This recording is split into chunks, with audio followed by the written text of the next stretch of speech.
I can't shut up. I can't for the life of me shut up.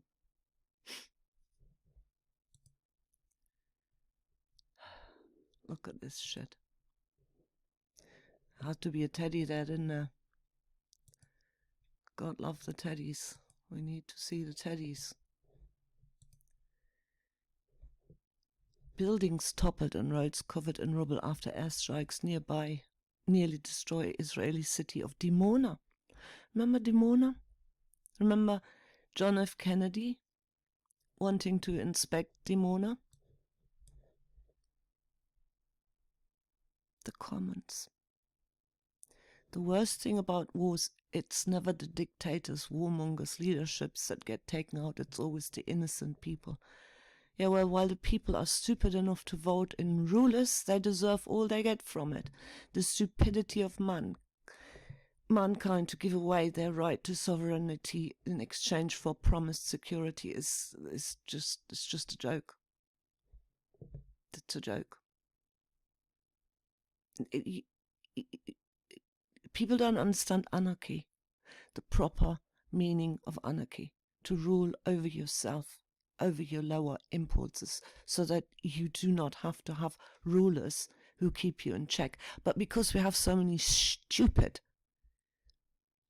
unintelligent grunts running around who cannot do that, we end up in this shit. And the world is run by mobsters. Literally by mobsters.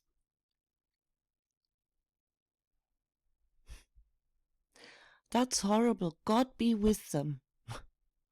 Which God? Hint. All were created by men. What is horrible is what they did to Gaza and are doing. Yeah. All were created. Yeah, totally. God doesn't support genocidal terrorists. He's a terrorist himself. Why do you think the world is in this stupid state it's in? Because they all worship a terrorist God. The biblical God is a total monster. He does genocide all the time and human sacrifice, and he's jealous and ridiculous made-up gods made in the image of the people who invented these gods in their own image. And to this day, 2,000 years later, people are still as primitive as back then. Well, they are. So I've just this nice, neat little passage here, yeah? You can read it yourself and stop, because thanks for this invisible elf, I got a nice, neat little list of shit that our little terrorist God has done. Biblical God is guilty of unjustified killing. God, as depicted in the books of the Bible, is guilty of multiple counts of unjustified killings. It varies from senseless murder to multiple counts of simultaneous genocide. He doesn't care for the distinction between innocent and guilty parties and is determined to take what he wants for the people he prefers. Often he kills people for their association with an ethnicity. The most obvious and famous example is the flood of Genesis, where God himself killed every man, woman, child, infant, animal or plant on earth, because he's an inept God who just creates shit creations, right? Except for one family who were themselves morally very, very questionable. You know, all the weird goings on in the tents there with Noah and his sons, and, you know, gosh, we can't really, you know, I mean, God has got a very weird way of selecting righteous, proper, good people that he wants to carry on breeding with, right? This goes beyond practical genocide into comical, farcical levels of destructions, and the excuse that infants were universally evil is just as comical. Then there's Genesis 18-19, where God destroys two cities, Sodom and Gomorrah, by raining down sulfur and fire. He kills everything, including every single plant. This is because there weren't enough righteous people in town, counting the children, even after a little bargaining for how many righteous people were required. Famously, God has Moses asked to let the Israelites slave go worship in the wilderness so they can plot an escape. When Pharaoh refuses, God sends plagues on every worker, slave and child in Egypt. Their food sources are destroyed, their water turned into undrinkable blood, and more 10 plagues. Finally, God kills the firstborn. Well, we know all of this, right? It's like the Israelites worship a golden calf against the rules, and Yahweh wants to kill them all. You know, we got in what is it? Where the financial centers are in America. Yeah, what have we got there? Oh no! Look, the golden calf, the golden bull. There it is.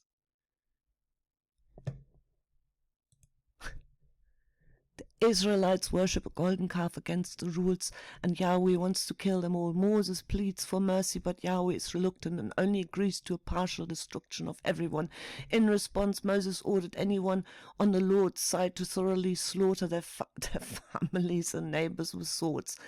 As if that wasn't enough, Yahweh also sends a plague on everyone. The people who took up arms against their friends and families are made into an elite class in society. Deuteronomy 9:13-29 retells the Lord's desire to destroy everyone, but for the pleas and rituals of Moses. And this, my dear friends, this here is the reason we have created a demonic world. This is why we have psychopaths at the top who just think of killing. And this is why it's all allowed to go ahead, because we've got God knows how many billion people attached to this terrorist God, right? So, I don't know how much more destruction we need to suffer through before these twats will finally realize that they create a world in the image of the God that they invented in their own image 2,000 years ago, and keep on perpetuating this ridiculous terrorist God.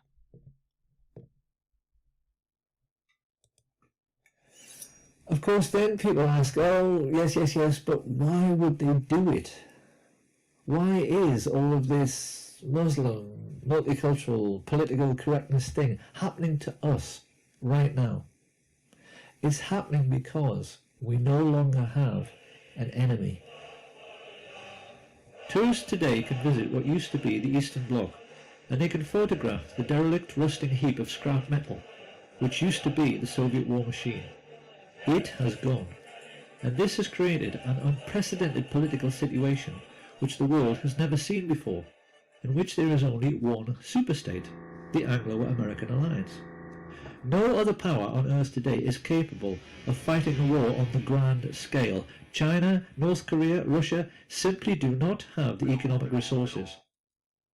So in order to make us believe we still have an enemy, and therefore have to live in fear, the rich had to provide us with a new enemy, and this is why in recent years they've encouraged unstable Islamic people to emigrate to the West.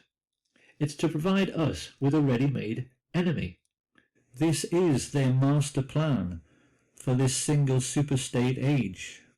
And it's for this reason that they perverted political correctness, to make people believe that anybody who refuses to go along with this new doctrine of multiculturalism is the worst person of all. In the West today, we've become quite used to seeing confrontations between the alleged lunatic fringe of Islam and indigenous white men who are trying to defend their culture from foreign influences. What groups like the EDL do not understand, however, is who is really pulling the strings here? Who is behind this?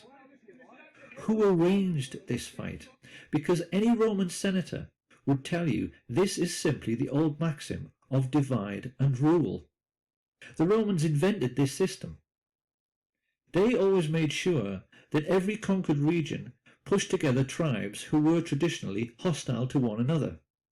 The British copied this method after World War I by redrawing the entire map of the Middle East to make sure that the new boundaries always set one Arab tribe against another, particularly the Kurds.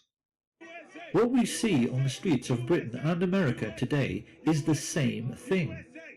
The whole idea is that while you're fighting against Muslims and they're fighting against you, no one has the time to stop and think about who actually created this situation and who their real enemy really is. The rulers of the Middle Ages arranged a never-ending religious war between Catholic and Protestant for precisely the same reason. Now, why must we always think we have an enemy? Because the ruling group always maintain their position in society by controlling the population through fear. Think about it. If we don't have an enemy, would the public be prepared to pay for the army? Would we be happy to pay for MI5 so that they can read our emails and put a surveillance camera on every street corner? Big Brother has to have an excuse for watching us all the time. And what they call national security is always the perfect excuse. The moment you make a world at peace, it's gone. The keystone in the arch of ruling class power is gone if we don't have an enemy. So the rich are always going to provide us with an enemy forever. And the lesson we need to learn from all of this is that everything in our lives is and always has been a rich man's trick.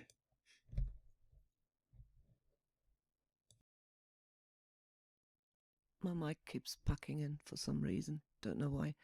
Anyway, that documentary I shared with you has given me the best explanation for the Kennedy assassination. Absolutely in-depth, mind-boggling, eye-opening. And I never really gave much thought. I never really watched any of the other explanations there.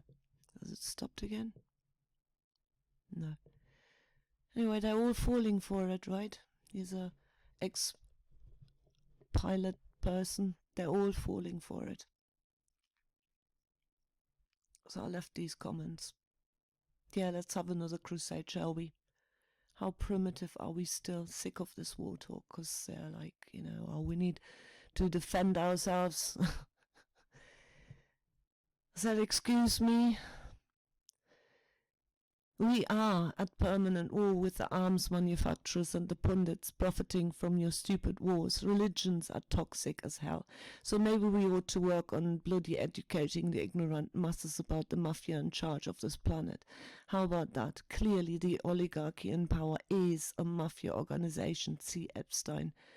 And that documentary just shows you so clearly who's behind it, right? They have banked the military top brass into their stupid skull and bones ranks too. Little weird ceremonies, where you have to lie in a coffin and, do sexual things.